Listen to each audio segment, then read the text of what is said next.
Oi, gente, tudo bem com vocês? Tudo beleza? Eu espero que sim. E se não tiver, quero te dizer que você tem um Deus maravilhoso, que Ele está ao teu lado. Ele sabe de todas as coisas que acontecem na tua vida. É só você confiar nele, que tudo Ele vai fazer segundo a sua vontade na tua vida. É muito gratificante para mim estar aqui com vocês nesse momento para compartilhar aquela série de mensagens que tem como tema central a chave da felicidade e a saúde mental. Nós estamos estudando aqui uma série de temas voltado ali para a saúde mental. Estamos vivendo nos dias onde as enfermidades relacionadas à mente estão em destaque em nossos dias. Nós temos aí, vivemos dias de estresse, depressão, ansiedade e muitas outras enfermidades relacionadas às emoções que afetam gravemente a nossa mente. Nós estudamos aqui um tema anteriormente, nós vimos ali, né, um tema relacionado às enfermidades que podem trazer as nossas emoções na nossa mente, ali a raiva, o sentimento de vingança. Hoje o nosso tema é interessante, o nosso tema é a consciência e o inconsciente. O que significa isso? Nós vamos aprender aqui muitas lições relacionadas à nossa consciência e ao nosso inconsciente. E vamos tirar grandes lições para a nossa vida. Você vai ver como essa mensagem é muito importante para a tua vida. E você pode tirar muitas lições maravilhosas que vai ajudar você no seu dia a dia a enfrentar aquelas situações que, de certa forma, afeta a nossa saúde mental. E você e eu teremos um grande privilégio de aprender coisas maravilhosas nesse estudo de hoje. Vamos ter esse privilégio muito, muito, muito grande mesmo de aprender muitas coisas. Eu gostaria de começar aqui essa mensagem, mas antes quero te dizer que Deus abençoe você, tua família e toda a tua casa. É o meu sincero desejo que Deus te conceda muita saúde e muita felicidade. Eu gostaria de iniciar a mensagem de hoje contando para vocês aqui a experiência, compartilhar com vocês a experiência. O caso de, na verdade, é o caso de uma senhora. Essa senhora, ela era casada, ela era muito jovem, ela é mãe de um menino. Ela necessitava de ser tratada de transtornos emotivos e sensações de tensão e de ansiedade também. O seu mal-estar parecia ter começado há um ano. Essa senhora, ela imaginou ter sofrido de algum ataque repentino como de apoplexia.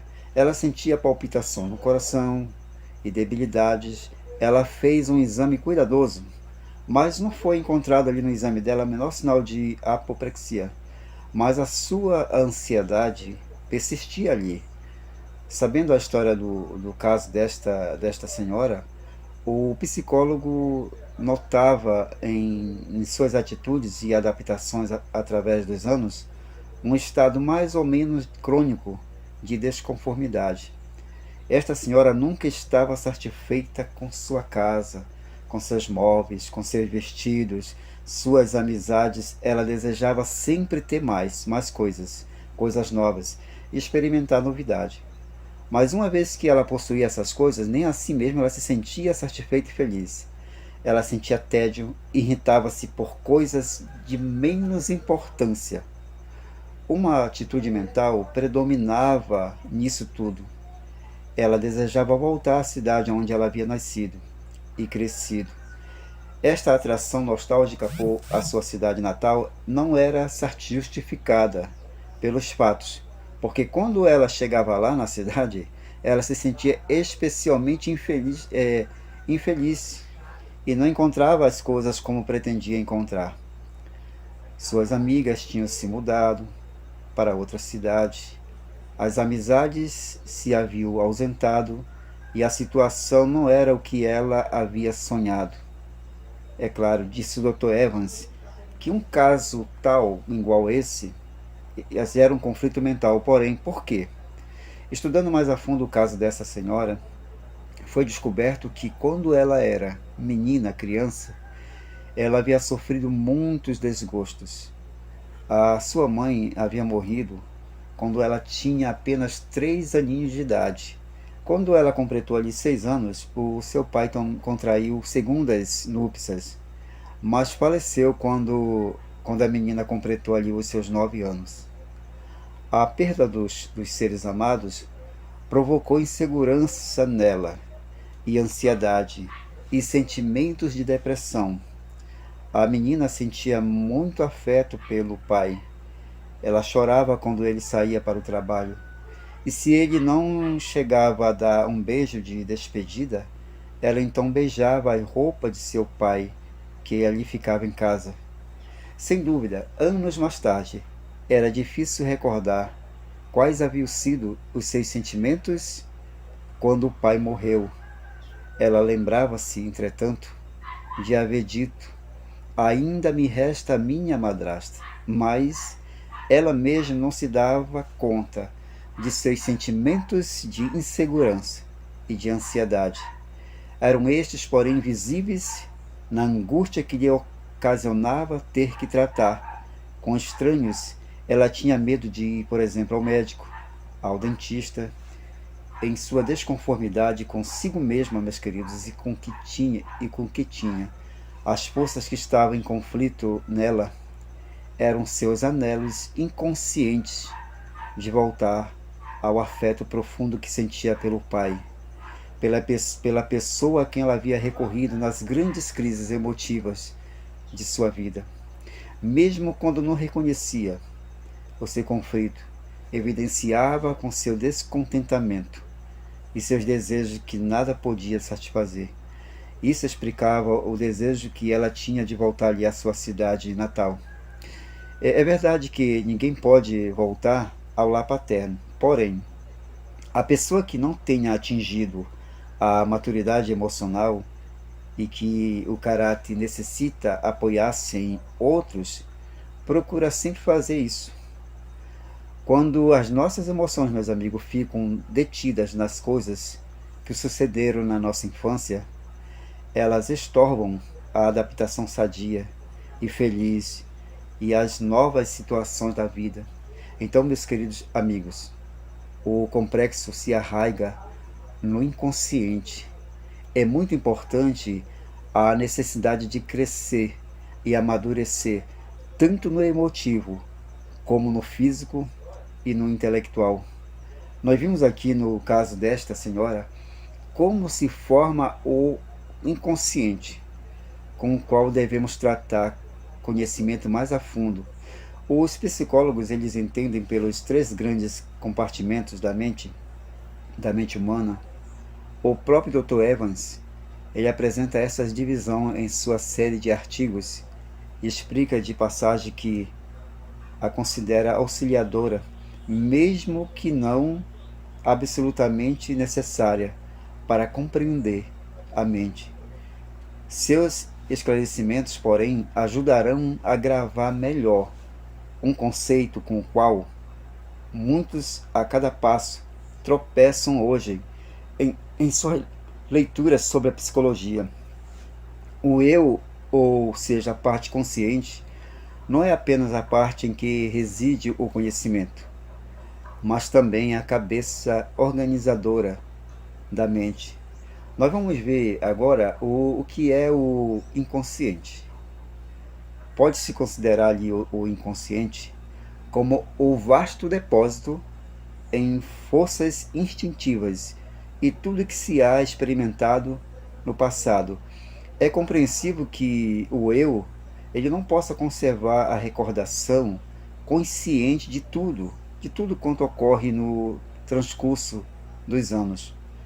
Então, por conseguinte, os sistemas de complexos que representam as ideias com o colorido emotivo que pensamos acerca de nós mesmos e da vida, juntamente com as várias forças instintivas, eles constituem realmente o que se chama inconsciente. O tono das ideias e sentimento vai intimamente associado com os impulsos instintivos, como os do sexo, os da fome, da conservação própria, do amor e do ódio.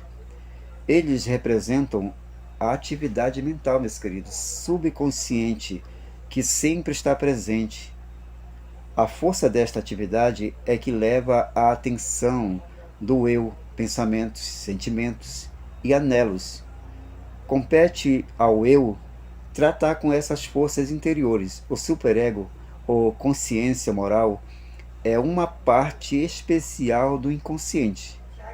O superego ele desenvolve-se por experiências de uma qualidade específica. Ele consiste em complexos que se têm desenvolvido por instruções definidas, por proibições e castigos. Em um sentido, o superego, ele abrange também o nosso ideal, o que sustentamos como a norma de vida. Mediante o vigor dos complexos do superego, o eu se vê dirigido em sua função. Sabemos bem a que estado mental chegamos se fazemos isto. Se o nosso eu faz uma decisão contrária ao que sentimos, seja correto e justo, teremos sentimento de culpa e tristeza. E esta é a função do superego, castigar o eu por haver feito uma ação má. Nós vamos ver agora os fundamentos do superego. Em realidade, esta culpa e castigo nasceu do que havemos aprendido, de maneira que o nosso sentir nisto dependerá, na maioria das vezes, do que nossos pais e nossos mestres pensam acerca das coisas, meus queridos, particulares, nesse sentido. O Dr. Menege, psiquiatra de grande autoridade, ele afirma assim, a opinião ali do Dr. Evans, tem ficado bem determinado que a consciência é uma representação interna e psicológica da autoridade original, e principalmente a autoridade paterna. Porém, mais tarde, com as normas éticas religiosas e sociais, forma-se na infância. O que se sabe bem é que uma parte da consciência, meus amigos, moral, é inconsciente. Há algumas coisas das quais nós sentimos culpados sem saber. Então, meus queridos, a harmonia da vida, a paz do espírito dependem, pois, de como podem satisfazer-se sem violar a consciência as forças que do consciente tendem a fazer-nos agir, ou melhor dito, como podem ser harmonizadas de forma tal que venham a beneficiar o indivíduo e também a sociedade. Então, meus amigos, é muito fácil notar que pode haver conflitos entre essas forças e a consciência. Se as forças do inconsciente têm exigências que não podem ser determinadas pelo eu, porque a consciência proíbe isso, produz um conflito. Ou se a vida nos faz demandas práticas que a consciência não nos permite atender de forma prática, surge um conflito e pode apresentar-se sintomas de perturbação mental. Exatamente. Quer dizer que a obediência aos impulsos do inconsciente, em geral, egoístas, sensuais, antissociais, em desafio à consciência, é o que caracteriza as perturbações mentais. No caso dos neuróticos, o eu luta para não sucumbir, enquanto nas psicoses ou loucuras, o eu já se rendeu e é presa de todas as ilusões e caprichos do inconsciente. Nós vamos ver agora, meus queridos, uma comparação iluminadora. A fim de tornar mais compreensiva aqui ainda a divisão da mente, nas três partes, nós vamos ver uns parágrafos de outro psiquiatra, o Dr. Caprio, e diz ele: se nós compararmos a mente a uma casa, nós podemos dizer que o inconsciente representa o porão, a parte consciente, o pavimento principal, onde vivemos e recebemos as visitas, e a consciência, ou seja, o que se chama às vezes de sensor moral, seria o sótão. É lógico admitir que o porão não precisa ser tão limpo, nem tão ordenado, como a parte superior da casa. Na maioria dos casos, o porão é o lugar onde se armazenam muitas coisas que não estão em uso e também representa o sistema de calefação, sempre de acordo com a teoria. O inconsciente ele contém instintos primitivos ou impulsos alvorotadores do homem como também o registro das coisas desagradáveis que lhe têm sucedido e que prefere esquecer, ocultar ou armazenar no porão da mente. Basta às vezes a menor desculpa para justificar a manifestação desses instintos. Bastam constrangimentos como um defeito, a pobreza, as desvantagens físicas, as frustrações matrimoniais. Então, meus queridos, a maioria de nossas má ações estão presas no porão de nossa mente. Quando abrimos a porta e deixamos escapar um desses impulsos prisioneiros, a sociedade sofre as consequências, isso aí, sofre muito. Pode ser que isso resulte em algum crime, mas nem sempre se chega a algo tão grave.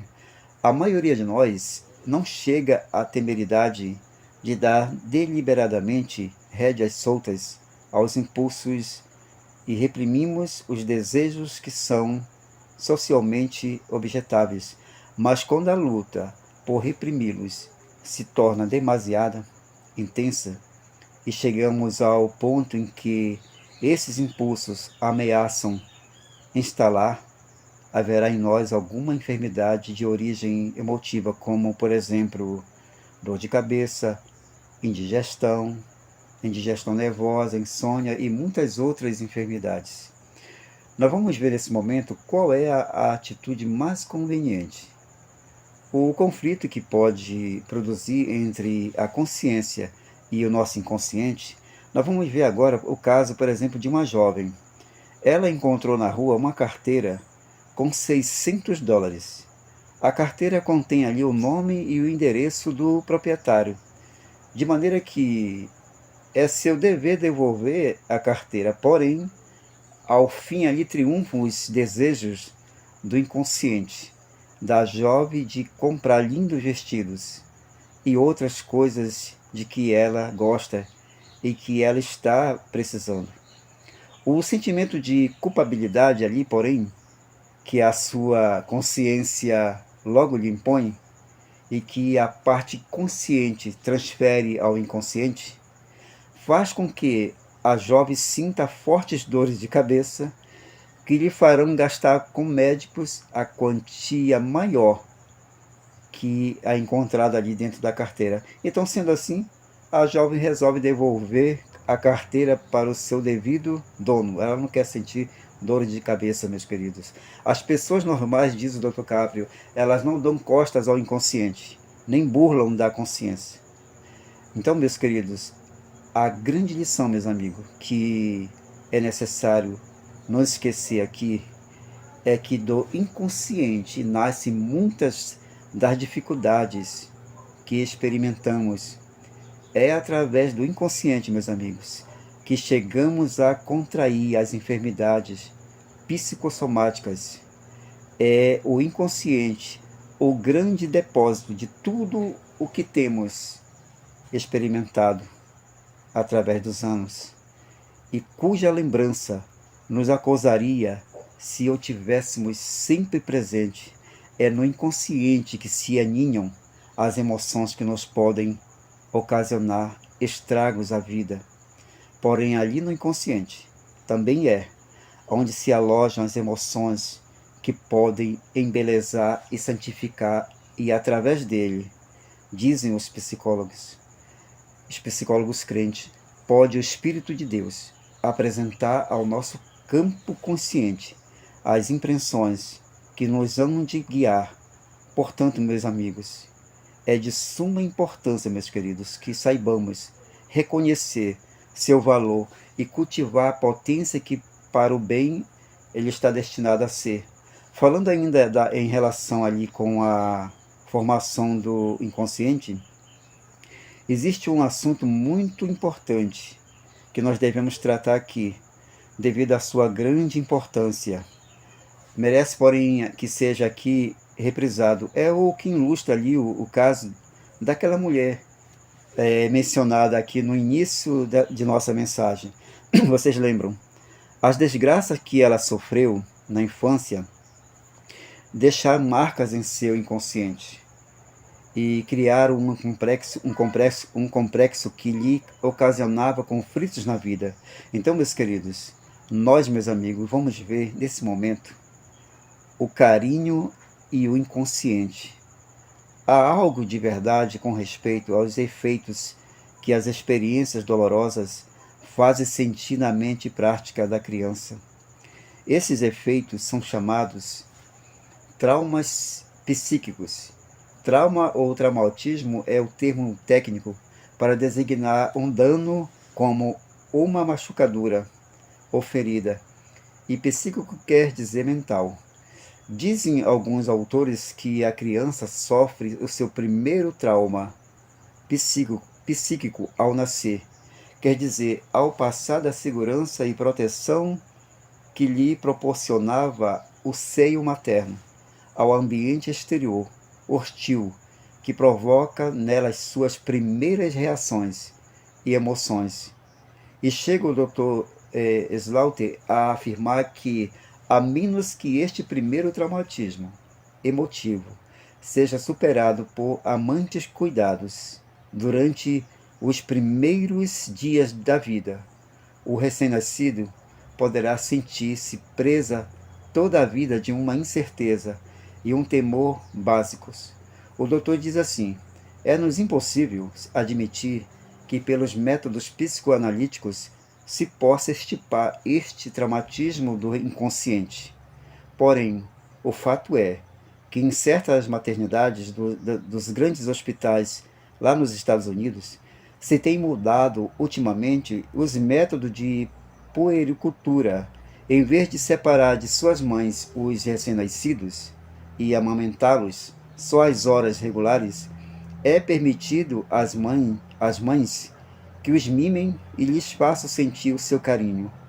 O que acontece é que essas criancinhas, atendidas assim, contrariando os princípios científicos, se desenvolvem melhor, meus queridos, que seus congêneres, que não recebem tais mostras de carinho.